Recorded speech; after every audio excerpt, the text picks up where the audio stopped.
Hello students. आज हम पढ़ेंगे क्लास 6 में अंडरस्टैंडिंग एलिमेंट्री शेप। किसके बारे में पढ़ेंगे?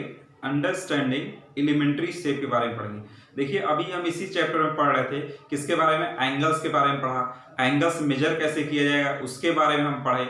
अब देखिए हम क्या पढ़ेंगे? परपेंडिकुलर। देखिए परपेंडिकुलर लाइंस क्या होती हैं। देखिए परपेंडिकुलर के बारे में हम क्या करेंगे? पढ़ेंगे। उसके बारे में पहले हम क्या करते हैं? डिस्कस कर लेते हैं परपेंडिकुलर होता क्या है। तो जैसे हम क्या करते हैं, दो लाइन, जैसे दो लाइन एक दूसरे को क्या करती हैं? अगर इंटरसेक्ट करती हैं। कैसे इंटरसेक्ट करती हैं? अगर राइट एंगल ऐसे अगर इंटरसेक्ट करती हैं, उनका जो एंगल का फॉर्मेशन होगा, जब यहाँ पे दो पॉइंट मिलेंगे तो वो एंगल कितने डिग्री का है? 90 डिग्री का एंगल फॉर्मेशन करेंगे तो वो क्या कहलाएंगी? Perpendicular lines कहलाएंगी। क्या कहलाएंगी? वो परपेंडिकुलर लाइंस कहलाएंगी। जैसे क्या कहते हैं, देखिए जैसे हमने क्या कर लिया, ये एक मार्कर लिया है। देखिए एक और एक ऐसे मार्कर, ऐसे हमने क्या कर दिया? परपेंडिकुलर इंटरसेक्ट करा दिया। तो इनके बीच में जो एंगल, यहाँ पे जो एंगल फॉर्म हुआ, ये एंगल वो हमारा क्या कहलाएगा? राइट एंगल कहलाएगा। तो जो हमारा ये राइट एंगल फॉर्मेशन कहलाएगा वही हमारा क्या कहलाएगा? परपेंडिकुलर कहलाएगा। देखिए अगर दो लाइन हैं, अगर दो लाइन एक दूसरे को क्या कहते हैं? ऐसे इंटरसेक्ट करेंगे तो परपेंडिकुलर एंगल नहीं बनेगा। देखिए एक ट्रांसवर्सल इंटरसेक्ट करें परपेंडिकुलर नहीं बनेगा। अगर दो लाइन है, अगर ऐसे पास कर जा रही हैं दोनों, तो ये भी हमारा परपेंडिकुलर नहीं होगा। तो ये लाइन कैसे जाएंगी? पैरेलल हो जाएंगी। और ये भी हमारी क्या, जब कैसे होंगे? जब राइट एंगल उनके बीच बनेगा। उनके जो एंगलों के बीच क्या होगा? इंक्लिनेशन कितने? 90 डिग्री का होगा। तब हम कहेंगे वो लाइन क्या होगी? परपेंडिकुलर होगी। चलिए हम इसी परपेंडिकुलर के बारे में क्या करते हैं? लाइंस के बारे में डिफिनेशन पढ़ लेते हैं और उसके बाद कुछ उसके हम फिगर्स के बारे में पढ़ लेते हैं। चलिए देखिए यहाँ पे डिफिनेशन है, कह रहा है परपेंडिकुलर लाइन। देखिए कह रहा है when two lines intersect and the angle between them is right angle then the lines are said to be perpendicular। तब वो लाइन हमारी क्या कहलाएगी? परपेंडिकुलर कहलाएगी। देखिए क्या कह रहा है? कह रहा है टू लाइंस इंटरसेक्ट। देखिए दो लाइन क्या हो गई? एक देखिए हमने यहाँ पे एन एल एक लाइन बना दी, दूसरी क्या बना दिया? ए बी बना दिया। ये दोनों लाइन एक दूसरे क्या कर रहे हैं? इंटरसेक्ट कर रहे हैं। किस पॉइंट पे? ओ पॉइंट पे। कह रहा है कि देन एंगल बिटवीन देम, और इनके बीच का जो एंगल है, ये जो एंगल है, इज दैट राइट एंगल। कितने डिग्री का होना चाहिए? राइट एंगल होना चाहिए। Then the lines are said to be perpendicular line. तब ये लाइन हमारी क्या कहलाएगी? परपेंडिकुलर लाइन में कहलाएगी। जैसे ये इस ए बी लाइन पे ये हमारी क्या एन और एल लाइन कैसी है? परपेंडिकुलर है। देखिए यहाँ पे भी राइट एंगल बनेगा और यहाँ पे भी राइट एंगल बनेगा। यहाँ पे भी हमारा राइट एंगल बनेगा और ये भी जो एंगल बनेगा वो राइट एंगल बनेगा। देखिए इस तरह से ये टोटल कितने डिग्री का एंगल बन रहा है? 360 डिग्री का एंगल का फॉर्मेशन हो रहा है। अगर एक ये एंगल हमारा, ये फर्स्ट वाला एंगल अगर 90 है, इसके बगल वाला ये भी 90 होगा, ये भी 90 होगा, ये भी 90 होगा। इस तरह से कुल कितने इन एंगलों का सम अप करेंगे किसके हो जाएगा? 360 डिग्री के इक्वल हो जाएगा। देखिए और जैसे हम अल्फाबेट में देख लेते हैं। देखिए अल्फाबेट में आप क्या टी बनाते हैं? देखिए टी जब ऐसे बनाते हैं, टी लिखते हैं, मान लीजिए इसको हम थोड़ा बड़ा कर लिख देते हैं, फॉर्मेशन कर देते हैं, तो देखिए ऐसे टी, ये जो एंगल फॉर्मेशन होता है टी का, ये भी हमारा क्या बनाता है? राइट एंगल बनाता है। तो ये भी हमारी क्या हो जाएगी? परपेंडिकुलर हो जाएगी। आप एल का फॉर्मेशन करते हैं, देखिए एल लिखते हैं, एल ऐसे आपने कर दिया, उसके बाद ऐसे बनाते हैं, तो ये भी हमारा जो बना क्या बना? 90 डिग्री का एंगल बना। तो अल्फाबेट में हमारे कौन कौन से एल और टी कौन से डिग्री? 90 डिग्री का एंगल क्या करते हैं? फॉर्मेशन करते हैं। तो और क्या कहते हैं? जैसे आप यहाँ पे डायरेक्शन अगर रिप्रेजेंट करेंगे, देखिए क्या डायरेक्शन के लिए नॉर्थ आप रिप्रेजेंट करते हैं, नॉर्थ और साउथ। देखिए नॉर्थ और साउथ तो क्या हमारी क्या स्ट्रेट लाइन हो गई। दूसरे में क्या करते हैं? ईस्ट टू क्या वेस्ट के डायरेक्शन में बना, क्या परपेंडिकुलर इंटरसेक्ट करते हैं।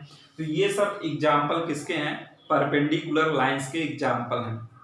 अब आइए हम एक्सरसाइज इसी का 5.5 पढ़ते हैं। परपेंडिकुलर लाइंस के बारे में बताया गया है, मतलब क्या क्या फॉर्मेशन हो सकता है। जैसे एग्जांपल परपेंडिकुलर लाइंस के क्या हो सकते हैं?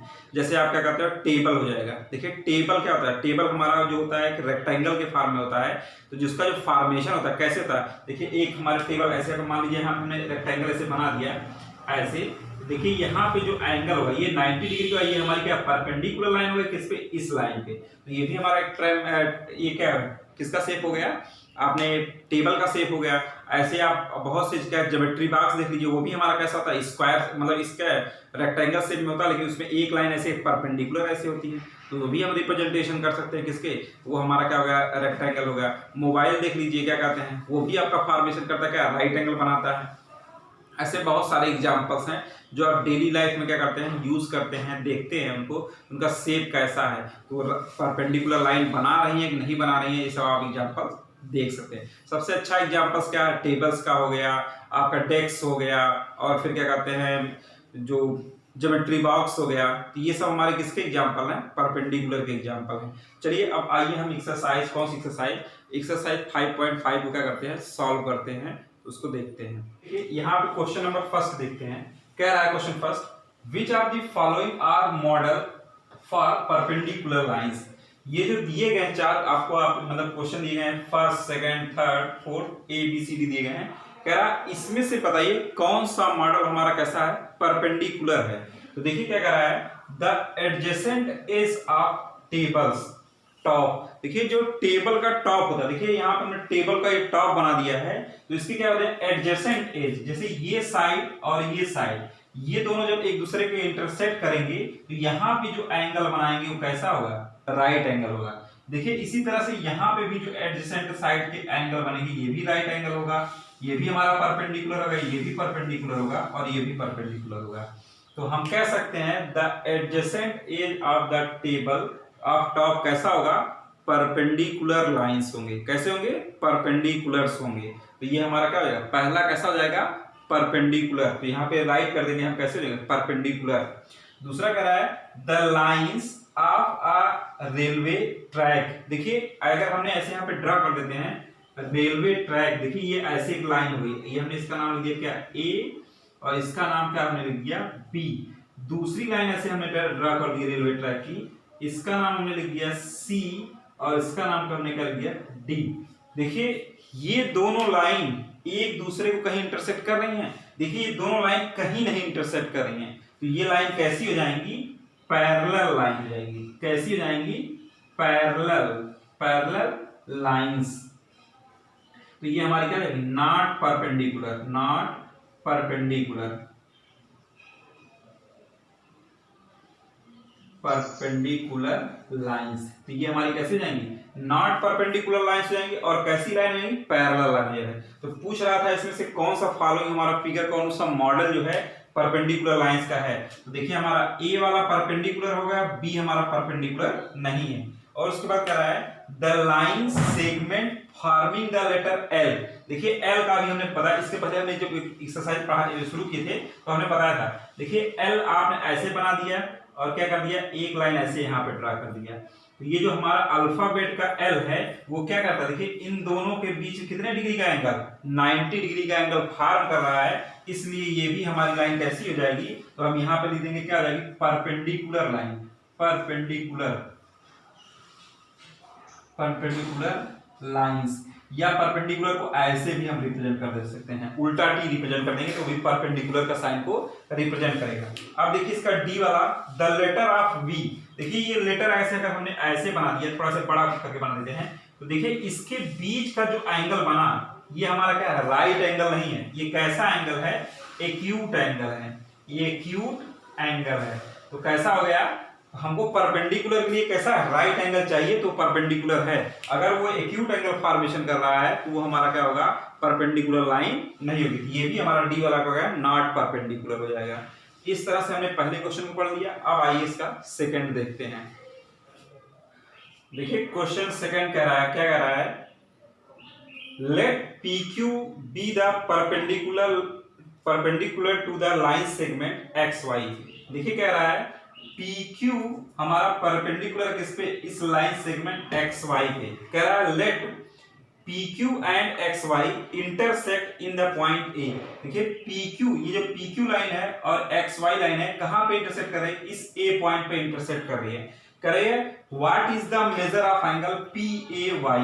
हमको ये बताना है कि एंगल PAY ये एंगल कितना होगा। ये देखिए क्वेश्चन में कह रहा है, क्वेश्चन में क्या कह रहा था, एक लाइन हमारी क्या है, PQ है, दूसरी लाइन क्या है, XY है। दोनों कैसे कैसा इंटरसेक्ट कर रहे हैं, परपेंडिकुलर। देखिए ये अगर हमारी लाइन कैसी एक्स और वाई है और ये हमारी लाइन पी क्यू है, अगर ऐसे इंटरसेक्ट कर रही है तो इनके बीच का एंगल कितने डिग्री का हो जाएगा, 90 डिग्री का। यहाँ पे जो एंगल का फॉर्मेशन होगा वो किसके बराबर हो जाएगा, 90 डिग्री। तो हम यहाँ पे लिख देंगे किसके बराबर, जो हमसे एंगल पूछ रहा था किसने, 90 डिग्री। तो हम यहाँ पे राइट कर देंगे क्या, एंगल 90 डिग्री का हो जाएगा। उसके बाद देखिए क्वेश्चन नंबर थर्ड क्या कह रहा है, कह रहा है there are 2 set square in your box. मतलब जो बॉक्स, ज्योमेट्री बॉक्स जब परचेज करते हैं तो उसमें 2 सेट स्क्वायर होते हैं। कह रहा what are the measure of the length of angle that are form their corners. मतलब उस जो सेट स्क्वायर लेंगे तो उससे क्या, कॉर्नर पे जो एंगल, जो वहां पे जो इंड होता है वहां पे एंगल का जो फॉर्मेशन होगा। तो कह रहा है do you they have any angles measure that the common. उसमें से कोई ऐसा एंगल होगा जो दोनों में क्या होगा, कॉमन होगा। देखिए जो सेट स्क्वायर हमारा होता है, एक हमारा सेट स्क्वायर इस टाइप ऐसे होता है, ऐसा एक ऐसे राइट एंगल्स का तरह होता है। दूसरा सेट स्क्वायर हमारा इस तरह से होता है, वो भी हमारा राइट एंगल होता है, ऐसा होता है। देखिए एक इसमें जो सेट स्क्वायर होता है ये हमारा 60 डिग्री का एंगल बनाता है और यहाँ पे जो एंगल होता है वो 30 डिग्री का बनाता है। इसमें भी एक एंगल हमारा किसका, 90 डिग्री का होता है और जो बाकी अदर 2 एंगल्स होते हैं कितने, 45 डिग्री और 45 डिग्री के क्या करते हैं, फॉर्म करते हैं। ये क्वेश्चन नंबर 3 का पूछ रहा था। देखिए क्वेश्चन नंबर 3 है, तो ये सेट स्क्वायर ऐसे होते हैं और यहाँ पे जो एंगल बनता है ये राइट एंगल था। तो पूछ रहा था इन दोनों में कोई एंगल कॉमन है, तो इन दोनों में कौन सा एंगल, यही राइट एंगल एंगल कौन सा हो गया, कॉमन हो गया। इन दोनों में कौन सा एंगल कॉमन होगा, यही राइट वाला एंगल कॉमन हो जाएगा। चलिए इस तरह से हमने क्या कर दिया, एक क्वेश्चन 3 पढ़ लिया। अब आते हैं क्वेश्चन नंबर 4 पे। नंबर 4 है, उसके क्या दिए हैं, 4 पार्ट्स दिए गए हैं, A, B, C और D। D के कितने पार्ट हैं, 3 पार्ट्स हैं। तो चलिए पहले हम क्वेश्चन को एक बार पढ़ लेते हैं, फिर उसके बाद इसको सॉल्व करना स्टार्ट करते हैं। देखिए दिया गया है स्टडी द डायग्राम, क्या the line L is perpendicular to M। देखिए ये जो लाइन L है क्या है, टू परपेंडिकुलर किस पे, ये हमारी लाइन क्या है, परपेंडिकुलर है। M कह रहा L is perpendicular to M। इस M पे क्या है, L लाइन हमारी परपेंडिकुलर है। चाहे L पे कहिए M परपेंडिकुलर है, चाहे L पे M कहिए, चाहे M पे L कहिए, दोनों ये लाइन एक दूसरे क्या होंगे, परपेंडिकुलर हैं। उसके बाद कह रहा है, उसके बाद ये फिगर दिया गया है। देखिए फिगर में दिए गए यहाँ पे 0 पॉइंट दिया गया है, A B C D E F G H points दिए, कितने 8 नंबर दिए गए हैं। देखिए 1 2 3 4 5 6 7 8 नंबर ऐसे राइट दिए हैं। उसके बाद कह रहा है, पहला क्वेश्चन कह रहा है इसी का, is CE equals to EG। कह रहा है क्या CE हमारा जो है, देखिए CE कहाँ है, देखिए C यहां से लेकर यहां तक, CE इक्वल्स टू EG। देखिए E से लेकर G तक। देखिए CE हमारा कितनी डिस्टेंस हो गई, CE हमारी कितनी 2 यूनिट हो गई। और उसके बाद देखिए क्या है, EG हमारी डिस्टेंस कितनी हो गई, EG भी हमारी किसकी हो गई, EG इक्वल्स टू, ये भी कितने यूनिट की हो गई, 2 यूनिट की हो गई, 2 यूनिट। तो देखिए क्या हो गई, बोथ डिस्टेंस आर इक्वल। तो कह रहा है क्या ये इक्वल है, इज इक्वल। तो लिख देंगे, क्या लिख देंगे, यहाँ पे हम लिख देंगे S, ये हमारी क्या हो जाएंगे, इक्वल हो जाएंगे। देखिए क्या होगा, क्योंकि हमारा क्या CE और EG दोनों किसके 2 यूनिट है, तो बोथ आर इक्वल, देन ये हमारी कैसे हो जाएंगे, इक्वल हो जाएंगे। उसके बाद कह रहा है डज PE बाइसेक्ट CG। देखिए ये हमारा क्या होगा, PE हो गया और इस CG लाइन को, इस C और इस G लाइन को क्या कर रहा है, बाइसेक्ट कर रहा है। तो देखिए अभी आपने यहाँ पे देखा है कि C से लेकर E तक कितनी यूनिट, 2 यूनिट है, और E से लेकर G तक कितनी यूनिट है, 2 यूनिट है। तो ये भी हमारा क्या करेगा, बाइसेक्ट करेगा। यस क्या करेंगे, बाइसेक्ट। ये क्या करेगा, हमारा लाइन को क्या करेगा, बाइसेक्ट करेगा। क्यों बाइसेक्ट करेगा, देखिए क्योंकि क्या होता है, इसके क्या लेफ्ट साइड और right side both are distance are equal, दोनों तरफ इधर भी 2 यूनिट है, इधर भी 2 यूनिट है, इसलिए इसको क्या करेगा, बाइसेक्ट करेगा। देखिए एक बात और, परपेंडिकुलर लाइन, अगर कोई लाइन 6 सेंटीमीटर की है तो उसको बाइसेक्ट भी करेगा। हम क्या करते हैं, परपेंडिकुलर भी होगा और बाइसेक्ट होगा, उसके लिए हम क्या करेंगे, आधे से अधिक डिस्टेंस लेकर क्या आर्क लगाएंगे, तो उस लाइन को क्या करेगा, 2 इक्वली पार्ट्स में क्या करेगा, डिवाइड करेगा, और वहां पे जो एंगल का फॉर्मेशन करेगा वो भी हमारा राइट एंगल ही बनेगा। उसके बाद देखिए, बट वो किस कंडीशन में, लाइन सेगमेंट दिया है, जैसे लाइन सेगमेंट हमको दिया है 6 सेंटीमीटर, 7 सेंटीमीटर या 8 सेंटीमीटर, उस लाइन को क्या करना होगा, बाइसेक्ट करना होगा। तो बाइसेक्ट करने के लिए तब उस कंडीशन में हम क्या करते हैं, जैसे मान लीजिए यहाँ पे इसको देख लीजिए, जैसे मान लीजिए ये हमने क्या एक लाइन सेगमेंट बना दिया, इसका नाम ए और इसका नाम हमने बी रख दिया, कितने, ये 5 सेंटीमीटर की लाइन है। तो देखिए इस ए पॉइंट से हम क्या हाफ से अधिक डिस्टेंस किसमें, कंपास में लेते हैं, और एक आर्क ऐसे यहाँ लगाते हैं, फिर वही डिस्टेंस सेम डिस्टेंस है इस पॉइंट बी पे कंपास का नीडल रख के हम आर्क लगाते हैं, जहां पे ये इंटरसेक्ट करता है ऐसे ज्वाइन करा देते हैं, तो ये हमारा जो पॉइंट मिला ये AO बराबर किसके जाएगा, इस OB के बराबर हो जाएगा। तो ये लाइन हमारी AO क्या करता है, OB के बराबर हो गया। तो ये जो हमारी परपेंडिकुलर लाइन थी क्या की, इस लाइन को बाइसेक्ट किया। चलिए यहाँ पे क्वेश्चन देखते हैं, जो क्वेश्चन हमारा है। उसके बाद देखिए कह रहा है, दूसरा भी हमारा ट्रू हो गया, कह रहा है identify any 2 line segment for which PE इस परपेंडिकुलर बाइसेक्टर। कह रहा है आइडेंटिफाई करके बताइए कैसा बाइसेक्टर हो, माने इक्वली पार्ट में डिवाइड कर रहा है, कौन सी, ये जो PE लाइन है, इस जो लाइन इसमें से पार्ट मतलब बताइए कौन सा पेयर है, उसको क्या है, इक्वली डिवाइड कर रहा है। तो देखिए सबसे पहले हमारा क्या जाएगा, यहां हम लिख सकते हैं DE इक्वल्स टू किसके, EF। देखिए इसको भी किसको क्या परपेंडिकुलर बाइसेक्टर हो गया। दूसरा हम क्या लिख सकते हैं, CE इक्वल्स टू किसके, EG, ये भी हमारा परपेंडिकुलर बाइसेक्टर हो गया। दूसरा हम लिख सकते हैं BE। देखिए यहां से हम BE से लेकर कहां तक, यहां तक हम चले गए EH तक, EH। देखिए 1 2 3 यूनिट इधर भी है, 1 2 3 यूनिट इधर की भी डिस्टेंस 3 यूनिट, इधर की भी डिस्टेंस 3 यूनिट। तो 2 कह रहा था, इस तरह से हम 3 आप क्या कर देंगे, दिखा देंगे। तो 2 कह रहा था, कोई आप इसमें से 2 ले लीजिएगा, उसको आप आंसर बता दीजिए। क्या करेगा, ये बाइसेक्ट करेगा। कौन सी लाइन, ये जो हमारी PE लाइन है, इस लाइन को क्या करेगी, बाइसेक्ट करेगी। तो बाइसेक्ट करेगी तो ये पॉइंट आपको बाइसेक्टर पॉइंट्स मिलेंगे। आइए क्वेश्चन नंबर 4 देखते हैं। कह रहा आर दीज आर ट्रू, मतलब ये बताना है कि ये ट्रू है कि नहीं। देखिए कह रहा है AC की कितनी यूनिट है, 2 यूनिट है AC। देखिए A से लेकर C तक कितना, 2 यूनिट। और कह रहा है FG, देखिए क्या है FG कितना हमारा 1 यूनिट है। तो कौन बड़ा हुआ, 1 बड़ा हुआ, 2 बड़ा हुआ। देखिए 2 हमारा ग्रेटर होगा किससे, 1 से, तो ये हमारा क्या हो जाएगा, ट्रू हो जाएगा। यहाँ पे हम लिखेंगे ट्रू। तीसरा कह रहा है CD इक्वल्स टू किसके, GH के। तो देखिए GH हमारा यहां से लेकर यहां तक, और ये CD 1 यूनिट है, तो ये भी हम लिख देंगे क्या, हमारा स्टेटमेंट क्या हो जाएगा, ट्रू हो जाएगा, क्योंकि बोथ डिस्टेंस, दोनों के बीच की डिस्टेंस क्या बराबर है।